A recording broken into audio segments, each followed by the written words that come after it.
Oh, Franco, Hey Lisa, how are you? it's Sunday sit down.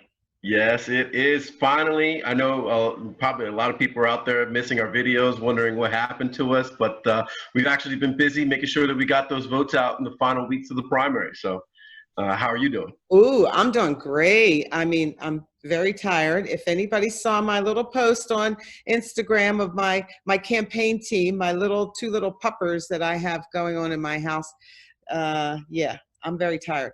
But Jazz, that primary, that was Yes, interesting. exciting news coming out of the primary. So, in Egg Harbor Township, there's approximately 26,000 registered voters. And so far, we've seen this number is going to be certified on Monday, but so far in the primary, we've seen 7,000 voters register or not register, but cast a ballot. That's the most amount of participation in a primary, whether that be the Republican or the Democrat primary in Egg Harbor Township's history.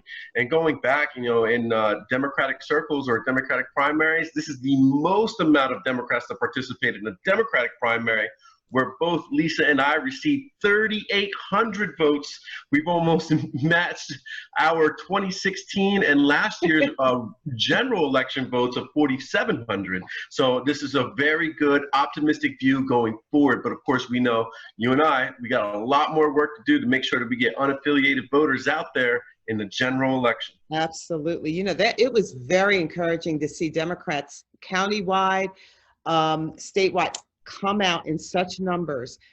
Voters are motivated. Yeah, I Voters mean, are let's go. listening. Let's just go one race up.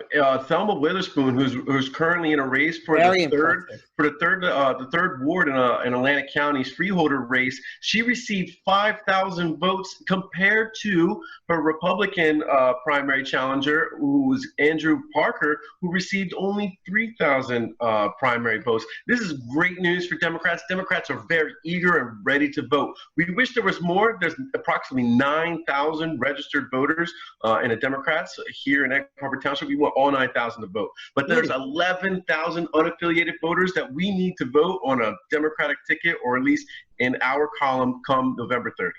Right. And very quickly, let's just throw out some tidbits about what you and I are going to do to try to get these voters out.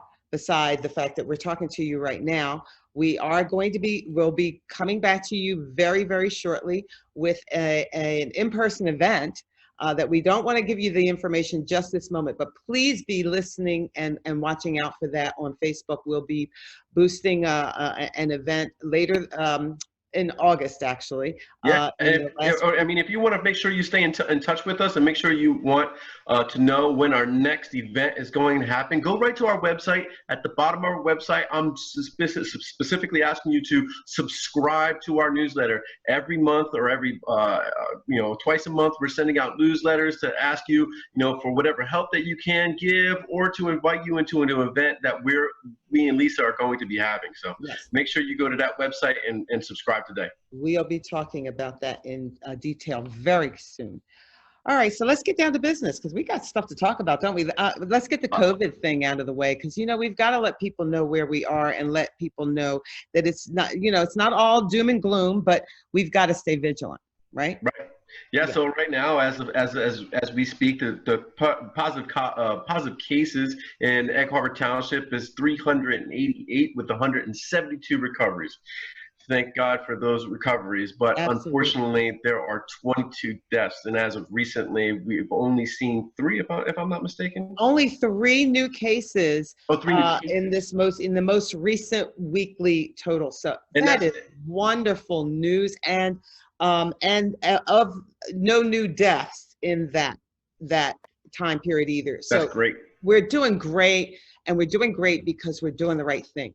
We're wearing our mask as much as we don't like it. We're wearing our mask. We're staying socially distant wherever we can. Uh, I'm staying home basically. I went out yesterday. I thought I was a kid going to Disney World. I was out, because I got to go out. We're just doing all those right things right now because we want to be fully prepared for the fall, to be able to really get out there and be on Yeah, I mean, listen, I see it all the time. Like I told you before, a lot of people probably know. My son plays baseball for EHT Travel, and he plays on the rec team. So, I mean, we see it. People are making sure that they're socially distant. They're keeping their families in their little circle, and everybody else is spread out. If you can't socially distance, I see people wearing masks even still.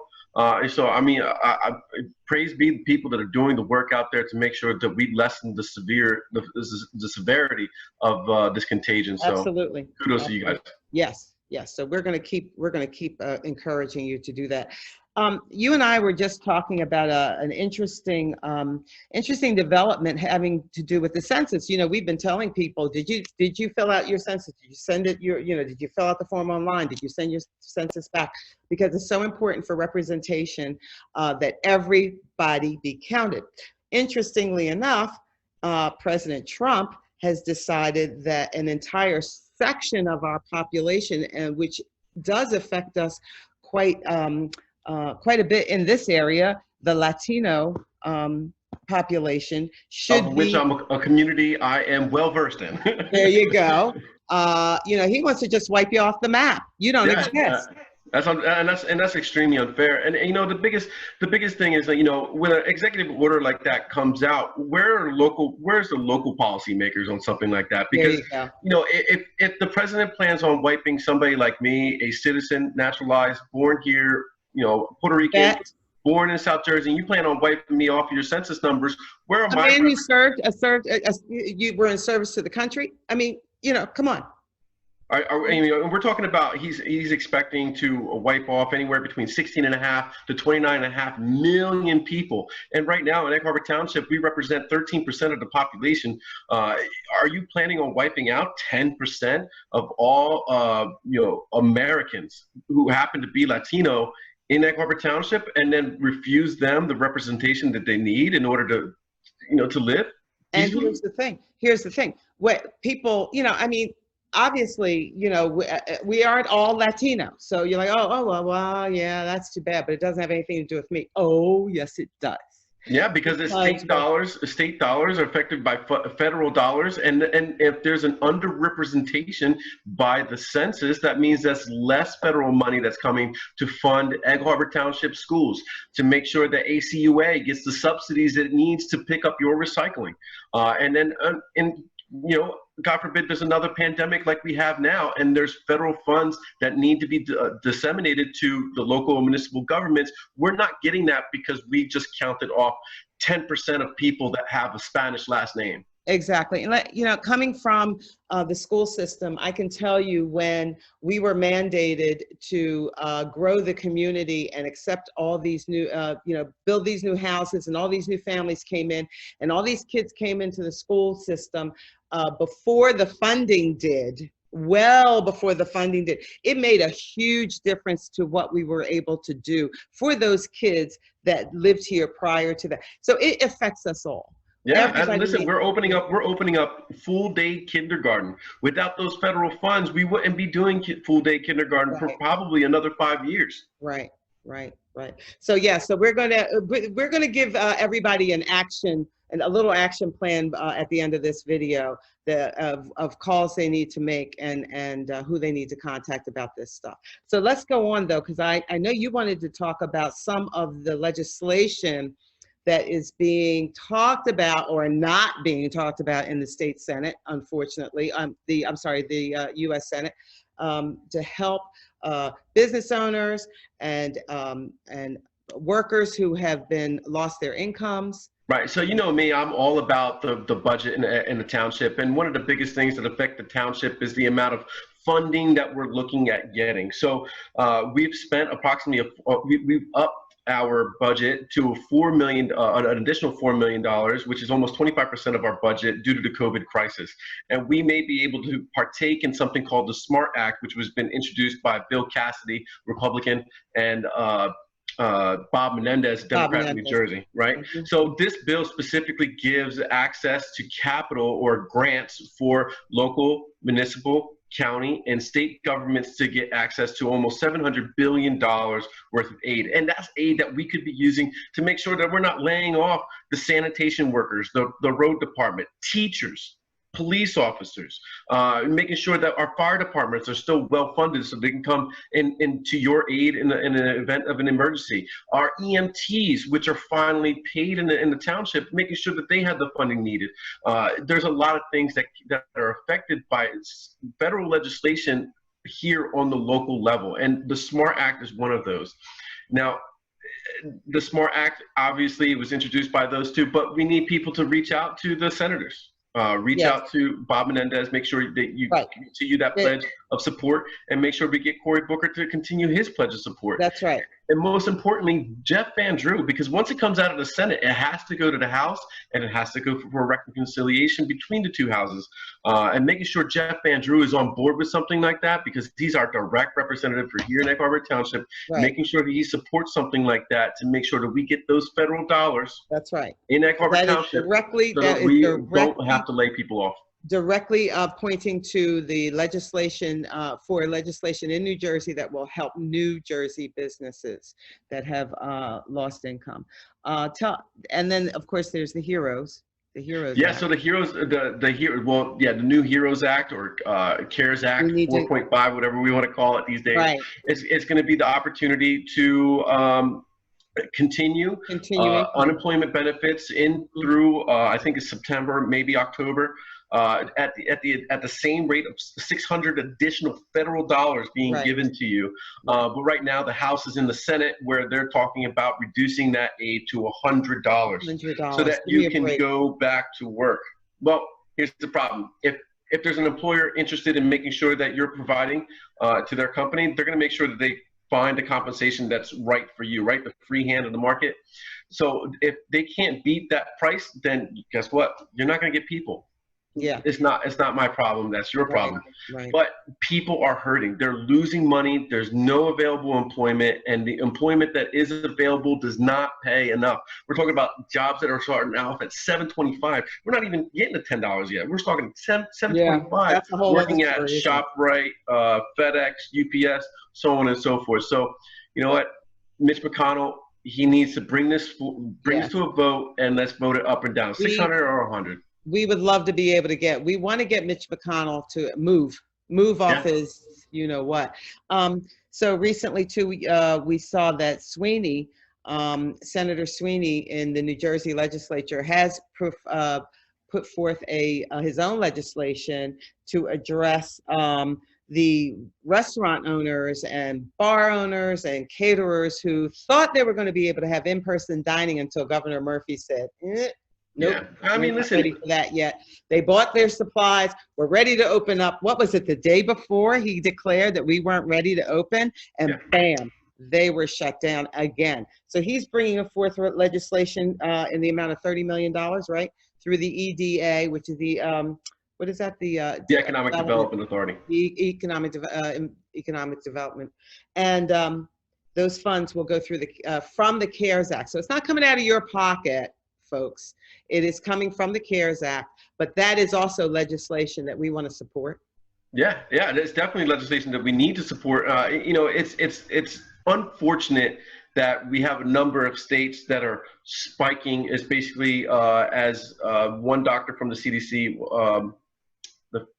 Fauci? No, the other one. Birx, Dr. Birx. She said that basically there's 3 miniature New Yorks going on in California, Texas, and Florida. And those people are directly, you know, whether it's New Jerseyans traveling to those states or those states traveling to our states, we're going to see, right now, we've seen a consecutive increase into our RT from, you know, 0.75, which is basically the disease dying, to almost a 1. So at that 1, that means the disease is still spreading. So we're going to continue to see upticks. And with those upticks, we're going to see deaths, but deaths can take anywhere between 4 and 5, 6 weeks to show their faces. So it's difficult and it's sad, but this is type of legislation that we need to make sure that restaurateurs, bar owners get the compensation they need to make sure they keep their doors open. Because what we're seeing is that, and you've been talking about this, you've been hot and bothered by this, that what's happening is, yes, well, first of all, the federal government is not moving fast enough. I think everybody knows that and everybody agrees there. But what it also isn't happening is that there isn't enough of a concern or the needs of local businesses being addressed so that they can continue to function, so that even here on a local level, as much as possible, we can keep people at work. You recently spent quite a bit of time looking into what's going on in Egg Harbor Township as far as where our budget's going, and what the local government, local Republican committee has decided to do regarding tax abatements. So Right. you said you had some so ideas. recently, Egg Harbor Township has passed ordinance number 10 of 2020, which is giving a tax abatement of almost $3 million to Wolfson Group LLC, which is a real estate developer. Now, everybody knows that national Republicans and the White House have already given a huge tax cut in the form of $1.5 trillion to real estate developers just like this. And not, they're not getting $1.5 trillion, but they're getting a big dividend of that, right? Or a big portion of that. Wolfson Group claims that they've done a lot to bring more money into the area, but at the same time, they're receiving a tax cut in a time where we don't need to be giving out tax breaks to people, especially when we're concerned about other small businesses leaving the area, closing their doors, and reducing the amount of rateables that we have available to collect revenue off of. I call for a moratorium. And I didn't say it in so many words, but I'm calling for a moratorium on all tax abatements, because in the event that we continue to downslide in this economic disaster, not only is it going to be commercial real estate that's going to be shuttering and our inability to collect revenue off of them, but those same small businesses may even live in the township. They might fold up, sell their house, and now we have less revenue. And the township's budget is a hopelessly optimistic, where we claim that we're going to get a 4% increase in revenue, but yet we're raising taxes on residential by $200. Right. And we're not doing anything to bring in small businesses. Well, it's not that the local government is shuttering businesses, but local businesses are being shuttered due to the economic restrictions that have been placed on all of us. Yeah, and let's tick down a few businesses that are going to shut their doors, and they might be just publicly traded big box stores, but let's just cite some. So GNC, Victoria's Secret, Van Heusen, Men's Warehouse, Guess, Gap. Those are just a few stores out of almost 160 stores that plan on, or 60 name brand stores that plan on closing anything more than 100 stores, 100 locations. A lot of those stores are located right here in Egg Harbor Township. Now, and you're not proposing that Egg Harbor Township is responsible for that. You're not proposing that that even though they would take some action now to stop abatements, it would stop that. But what you're saying is that in a time when we are losing many retail chains that do provide tax revenue to the local government, to give an abatement to a company that already employs low-income people, by the way. It's profiting off of large box stores on its property location, and it's already been the receiver of 2 abatements already. Yeah. So a moratorium is not an unreasonable thing to suggest. No, and I want to emphasize this by saying that I am not against all abatements. I think abatements are a great tool to the township to bring and spur investment into a community, especially a community that's been blighted and blundered by retail locations closing, de-investment, and so on and the likes, right? So I think abatements are good, but I think the abatements in the COVID climate that we are in right now are not going to help us be able to provide the services that we currently have through sanitation, teachers, police, firefighting, and emergency services. If we give $3 million to somebody, and for the next 5 years, that's 5 years of recovery that we have to do from the COVID crisis through to that time without their revenue. And I mean, you can extrapolate out of that, basically saying that what we see is that all the money is going in one section of the business population, when very little or none is going into small businesses into and the small other. business Yeah, owners, people who are rooted in the community. They don't yeah, have, small businesses, they don't have a tax haven in the Grand Cayman Islands. They don't own multiple homes throughout multiple nations. They are rooted to this community. They have loyalty to this community, and those are the people that aren't getting helped with these tax abatements. right, We're giving handouts to major corporations who have a lot more money to spend right, right. and have less interest in making sure that that community sees success.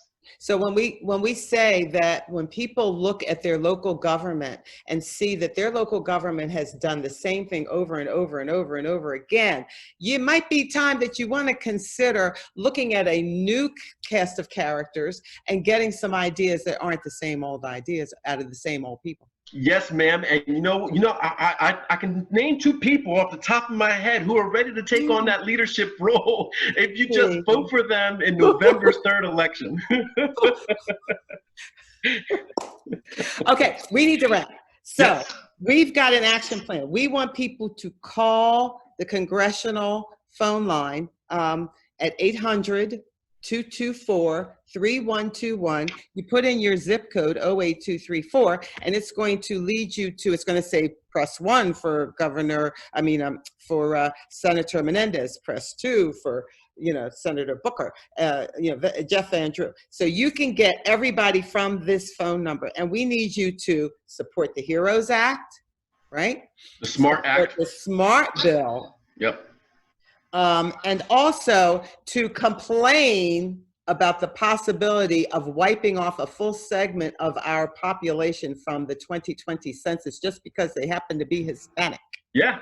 Listen, you're just wiping off people with Spanish surnames. Sorry. Right. So we want people to do that, and we want them to do that tomorrow. Yes. Right? Okay. So, anything else? You know what, Lisa, these conversations are always great to have with you, and I appreciate, the leadership that you show and making sure that we sit down and have these conversations so that we can get this communication out to the people so they know where we stand. We build on each other. Yeah, I like it. Yes, we build on each other. That's why we're a good team. Okay. All right. So listen, have a great Sunday. You too, man. I wish everybody to enjoy the rest of their summer. We'll see you again. We don't know when, because we've got a lot coming up. We got a lot planning. So it might not be next Sunday. It might be the Sunday after that. So we'll see you guys next time. Yes, indeed. Okay. Goodbye, all.